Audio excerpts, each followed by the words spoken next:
Mmawa wabwino wa lero lachisanu ndipo ndi nthawi ya nkhani kuno ku MBC. Muli ndine chisomo break. Mupoyamba nayi mitu yake. Bungwe la SADC lapempha maiko a mubungweli kuti adzigwirizana kuti mderali mukhale umodzi komanso mtendere. Khoti lalikulu la apilo lavomereza pempho la boma loletsa kukhazikitsidwa kwa chigamulo cha khoti lalikulu kuti akuluakulu asanu a Malawi Defense Force awabwezeretse maudindo awo akale. Wailesi ya Radio 2 lero yakwanitsa zaka 29 kuchokera pomwe anayikhazikitsa mchaka cha 1997.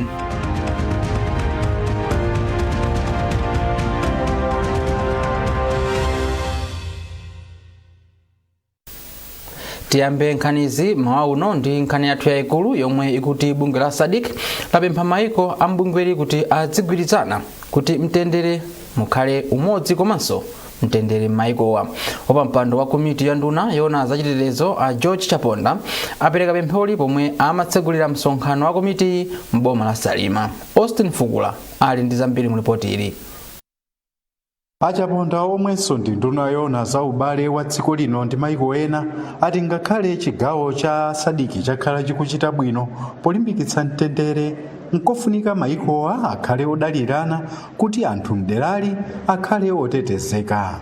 Apa wapampando ona zachitetezo mu komiti ya nduna ya SADC wati zokambirana zomwe ali nazo ndi mwayi woti maikowa apeze njira zothanirana ndi mavuto monga zipolowe pandale, nkhondo ndi zina zomwe zili m'maiko ena monga Mozambiki, Madagascar komanso DRC. Mlembi wamkulu wa bungwe la SADC a Elias Mahosi ati nawo ali ndi chiyembekezo choti nduna za maikowa zikambirana mfundo zopindulira anthu m'chigawochi. Iwo ati SADC ndiyokhumudwa ndi mchitidwe wa mkangano omwe ukuchitika m'dziko la DRC omwe ukuphetsa anthu osalakwa. Koma Mahosi ayamikira mtsogoleri wakale wa dziko lino Dr. Joyce Banda pa ntchito yobweretsa bata m'dziko la Madagascar momwe mwakhala muli zipolowe sandale kamba kosamvana pa utsogoleri. Ndipo kudzera pa zokambirana m'dziko la Madagascar muchitika chisankho mtsogolo muno. Pakadali pano dziko la Malawi lasayinirana mgwirizano wa SADC othandizira kuti nzika za maikowa ziziyenda mosavuta, kuchita malonda popanda chiletso, komanso kuti azikhala ndi chiphaso chokhalira m'maikowa cha masiku 90 mwa zina. Nduna yona za ubale wa dziko lino ndi maiko ena a George Chaponda ndi amene asayinira panganolo. Austin Fukula, MBC, Salima.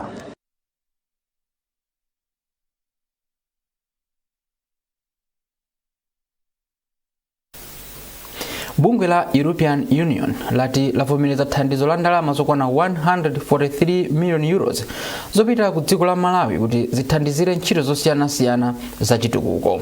Kazembe wa bungweli kuno ku Malawi a Daniel Arist wanena izi pa msonkhano wa olemba nkhani mu mzinda wa Lilongwe pomwe amafotokoza za ulendo wa nthumwi zochokera ku maiko omwe ndi mamembala a bungwe la EU. Cholinga cha ulendowu ndi kufuna kuona momwe ntchito za chitukuko zosiyanasiyana zomwe zimalandira thandizo la ndalama kuchokera ku bungwe la EU zikuyendera. Mekrina Chira walemba ripoti ili. Polankhula pa msonkhanowu, Arist anati ndalamazi zithandizira ntchito za ulimi, zopanga magetsi, maphunziro a sukulu za sekondari komanso ntchito za luso la manja. Iwo anati bungwe la EU lili ndi chikhulupiriro kuti thandizoli lisintha moyo wa anthu komanso kukweza chuma cha dziko lino. Mmawu wake, kazembe wa dziko la Ireland kuno ku Malawi a Kate Brady anati ulendowu wathandiza nthumwizi kudziwa momwe ntchito za EU zikuyendera mdziko muno. Ulendowu uli ndi zolinga zosiyanasiyana monga kuona za ntchito za chitukuko za bungwe la EU akuno ku Malawi, komanso kuphunzira Zachitika za kuno ku Malawi. Alendo analankhula ndi Malawi osiyanasiyana monga alimi, ana skulo, mafumu, apungwe a nyumba ya malamulo, komanso amabungwe ena ku Malawi kuno. Ndi kukhulupirira kuti ulendo upititsa patsogolo mbiri ya Malawi ndi kuthandizira ntchito ya mabungwe la EU. nthumwizi zinayendera magulu alimi ang'ombe za mkaka, anthu ogwira ntchito zachipatala komanso aphungu aku nyumba ya malamulo. nthumwizi ndi zochokera m'mayiko omwe ndi mamembala a bungweli, aphungu aku nyumba ya malamulo ndi akuluakulu ena. Meglina Chirwa, MBC, Lilongwe. Khoti lalikulu la apilo lavomereza pempho la boma loletsa kukhazikitsidwa kwa chigamulo cha khoti lalikulu lomwe linalamula kuti akuluakulu asanu a Malawi Defence Force awabwezeretse ku maudindo awo atawachotsa ndi kuwasamusira ukagwira ntchito m'madipatimenti ena a boma. Polankhula ndi MBC, mkulu za malamulo a Frank Mbeta wati boma linapempha khotilo kuti liyimitse kukhazikitsidwa kwa chigamulochi chifukwa zikanakhala zovuta kuchitsatira popeza maudindo omwe akukhazikitsidwa muli kale anthu ena mogwirizana ndi momwe amayendetsera maudindo a asilikali. Apa zikutanthauza kuti akuluakulu asanuwo sabwerera ku maudindo awo akale a usilikali panopa mpaka apilo yomwe boma lapereka imveke ndi kupereka chigamulo. Ambeta akufotokoza zambiri kwa ulemba nkhani wathu Mercy Zamawa. Siku mbuyo boma linaganiza kuti majeno ena akwame apite akagwira ntchito makampani ena a boma, ndi majeno anapita ku khoti kumene anakapempha onena kuti asachoke ku Malawi Defence Force, apite akhalibe konko ma office mwawo. Ndi ku high court anawalola kuti abwerere ku ntchito. Komano ife tinapempha kuti chigamulo chimenechi chitivuta kuchikwaniritsa chifukwa chonena kuti ku Malawi Defence Force kukhala ngati nthambi ya zachitetezo ya dziko lino. Nthawi imeneyo anawauza kuti apite akagwira ntchito kwina, ndi kuti malo mwawomo munayikidwanso anthu ena kuti athe kugwira ntchito kuti nthambi imene idzigwira ntchito mmeneno imakhalira popanda magapo ena aliwonse. Ndi ku high court anatikanira kunoti ayi anthu amene wabwererebe, ndi tinabwera ku Supreme Court kudzapempha kunena kuti malingana ndi mmene nthambi ya chitetezo imagwirira ntchito pakhala povuta kuti majeno amenewa apitirize ntchito kumene koposa kumene boma linaganiza kuti apita akagwira ntchito.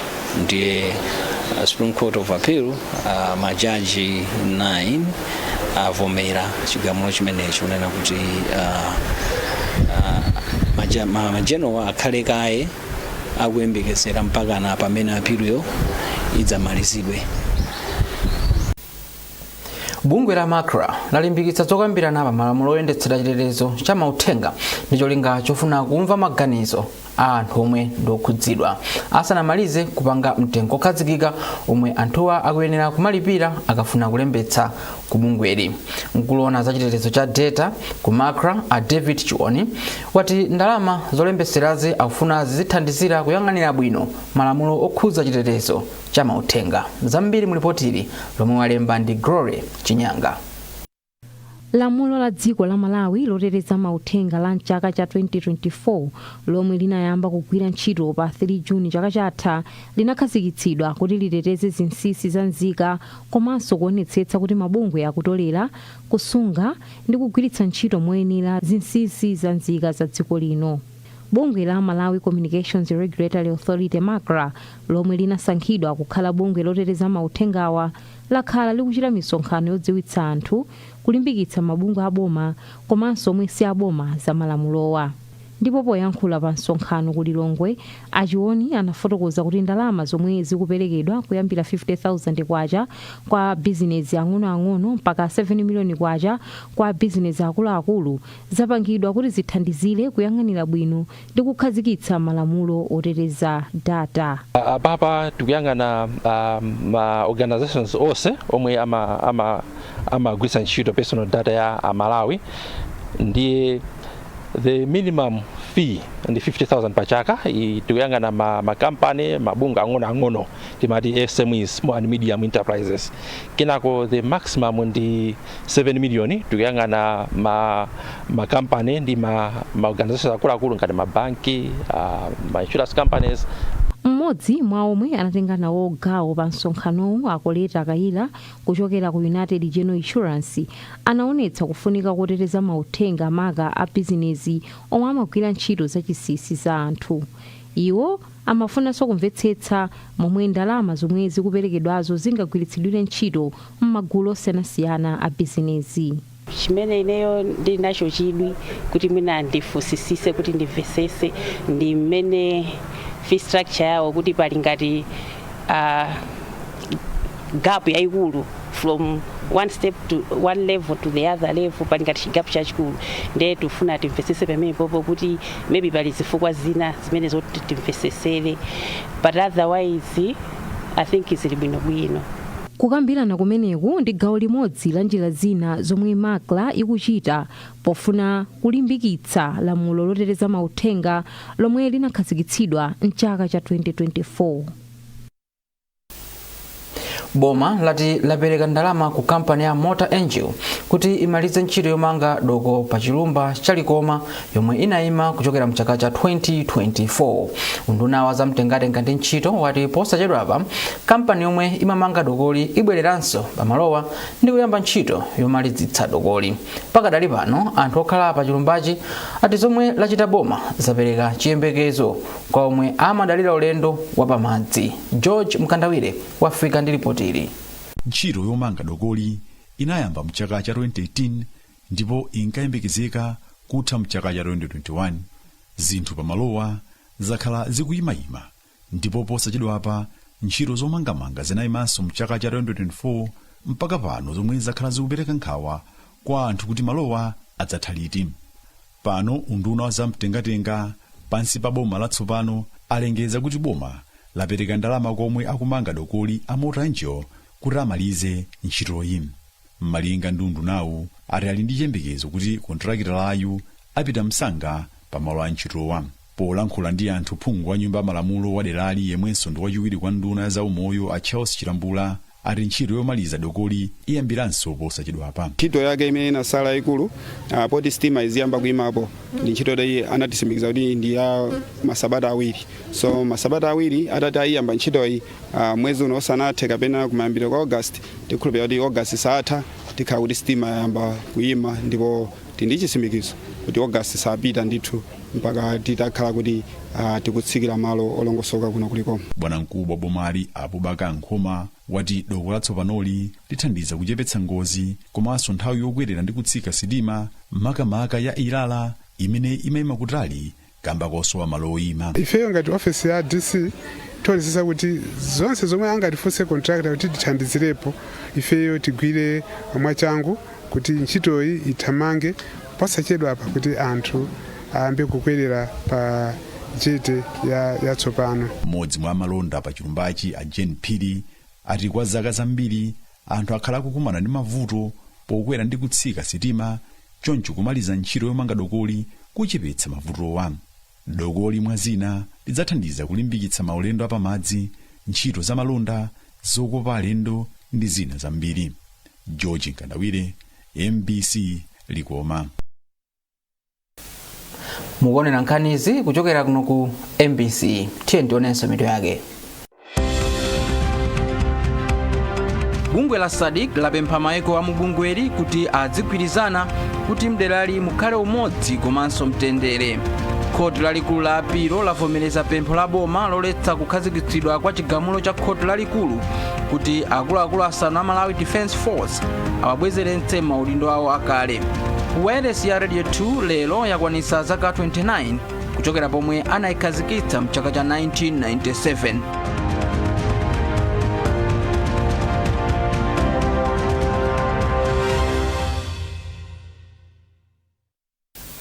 Takulandiraninso ku gawo lotsiriza la nkhanizi, ndipo popitiriza nkhanizi unduna wa zaumoyo wati uli ndi malingaliro ofuna kuonjezera chiwerengero cha anthu ogwira ntchito mzipatala za mdziko lino polemba antchito ena owonjezera atsopano. Nduna ya zaumoyo Mayi Madalitso Waloyi yayankhula izi poyankha funso la phungu wa dera la Phalombe South Tiaone Henry yemwe anadandaula ndi kuchepa kwa chiwerengero cha anamwino mdziko muno. Zambiri mulipotiri. Pempho loti boma lionjezerenso kugwira ntchito za umoyo makamaka anamwino kapena azamba labwera pa nthawi imene chiwerengero cha amayi omwe amamwalira pa uchembere chili pa 381 pa ana 100,000 alionse, chomwe ndi chokwera kuyerekeza ndi imfa 140 pano obadwa 100,000 aliwonse omwe ndi masomphenya a dziko pofika chaka cha 2030.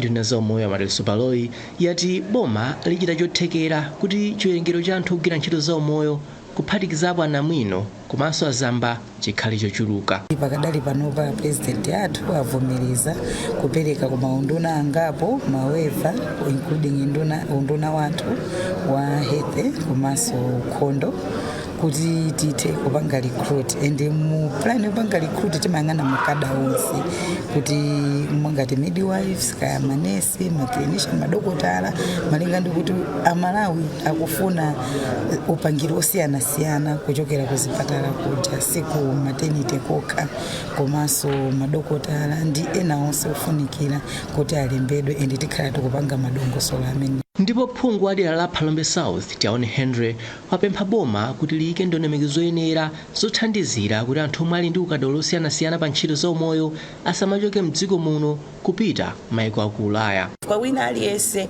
moyo wake umayambira kwa nzamba, ndiye pamene moyo ukuyambira kwa nzamba titenge miyo ya nzamba ichasokhala yofunikira. Ndiye ineyo ngati namwino ndineso nzamba amene ndili ndithu opposisidwa ngati nzamba koma ndine phungu wa nyumba ya malamulo ndithu pano kuyima kunena kuti boma litengepo gawo kuonetsetsa kuti azamba athu akusamalidwa kuno ku Malawi cholinga asathawe. Phungu wa dera la Phalombe South wapemphanso ndondomeko zabwino zomwe zingathandizire kuti boma lilembe ntchito azamba okwana 8,000 omwe ndi chiwerengero chomwe chikufunikira kuti ntchito zawo chembere ziziyenda bwino.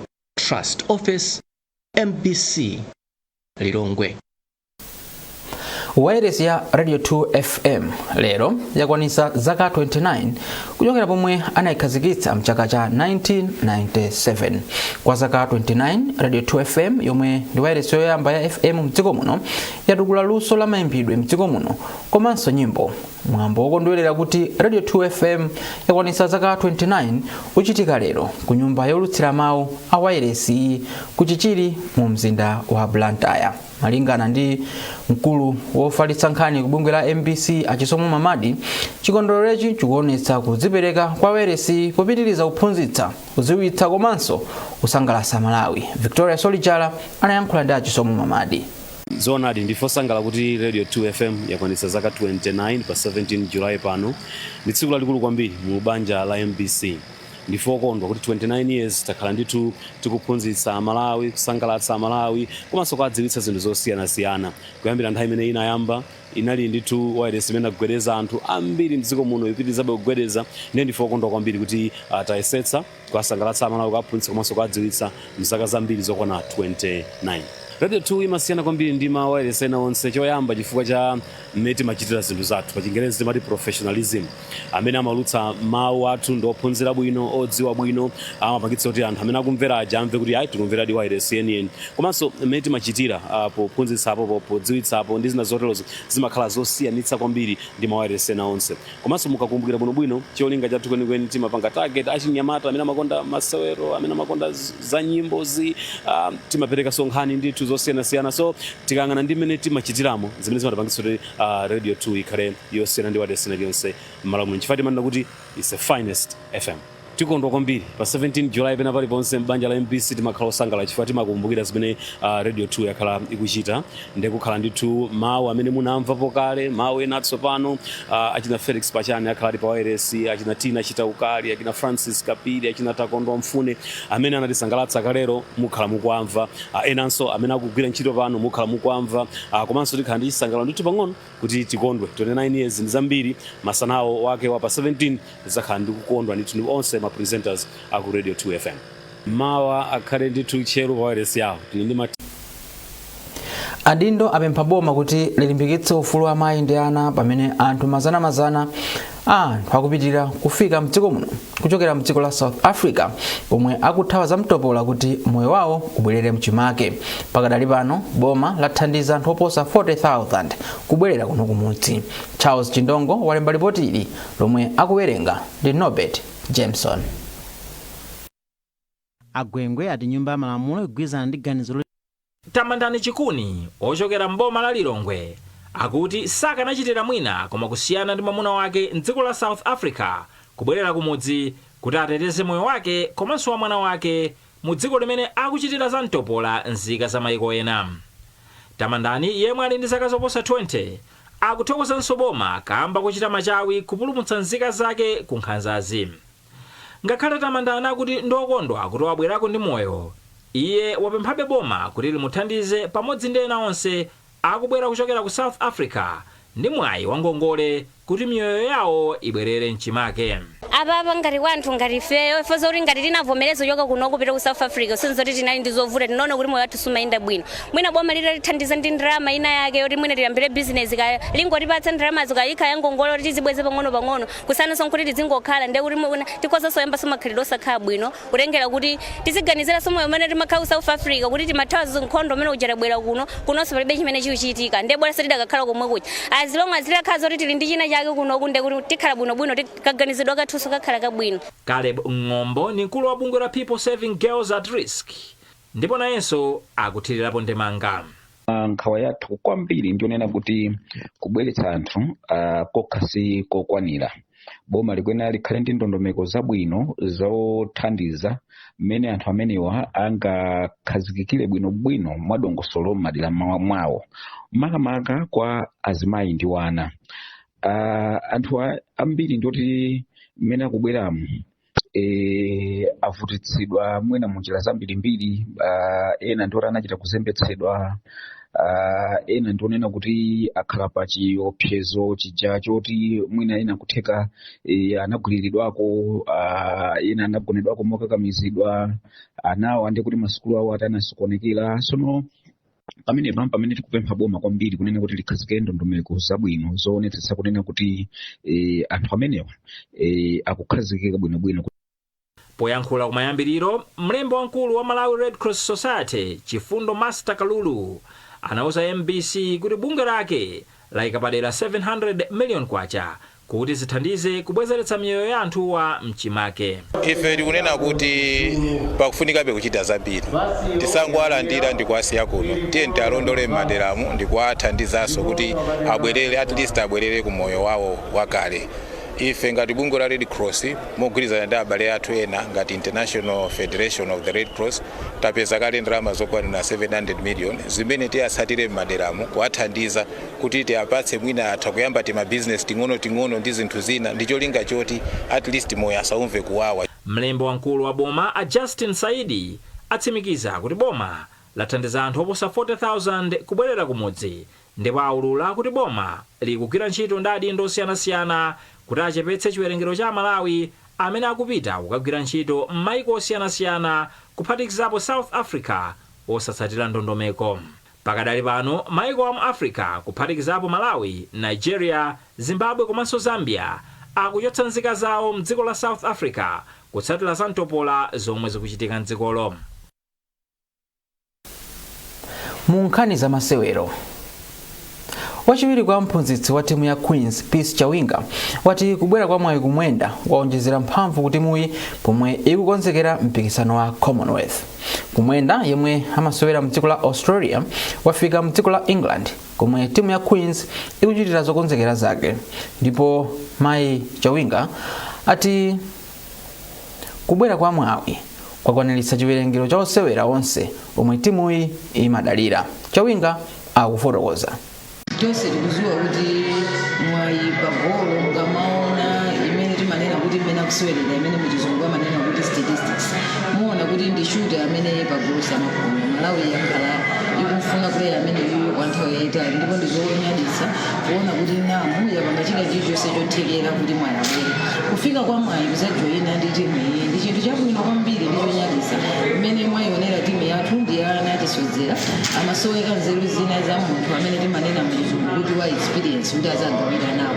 So kubwera kwa mwayi ukatangofika mukampu mwathu aliyense anali osangalala. Tili ngati zimene manena kuti munthu afuna kusolva imene pachizungu mati bazo, ndipo makhala kuti palika area kena kake kamene kuti bazo ija iteke kakusowekera. So mwayi ndi kanthu kamene kosowekera kaja kuti kapange fiti pamalo pamene pamafundira ubwino wake ngakhale ndondomeko zimene amaphunzitsa kuchidebe mwayi amanditumizira sizovuta kuti agwirana masiku amene tili kunokowa namu yapanga chothekera tili ndi masiku angapo so mwina tisanakumane ndi tisanambe ndondomeko zakasudi kameneka mwayende kuti pamasiku amene wakhalanso akusewera ndi atsikana anzake kuti aone kuti kodi pamene panatsalira ndi pati pamene angapange kuti mawaya onse ochunika achunike koma kubwera kwa mwayi ndikonyaditsa. Ndi nkhani imeneyo tafika pa mapeto pa nkhani zathu mawa uno, koma tisanasiyane tiyeni tionenso mitu ya nkhanizi. Bungwe la SADC lapempha maiko a mubungweli kuti adzigwirizana kuti mderali mukhale umodzi komanso mtendere. Khoti lalikulu la apilo lavomereza pempho la boma loletsa kukhazikitsidwa kwa chigamulo cha khoti lalikulu kuti akuluakulu asanu a Malawi Defense Force awabwezeretse maudindo awo akale. Wailesi ya Radio 2 lero yakwanitsa zaka 29 kuchokera pomwe anayikhazikitsa mchaka cha 1997.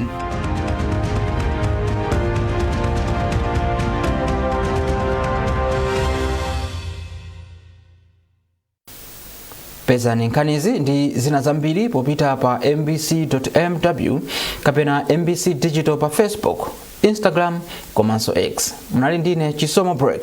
Mawa bwino.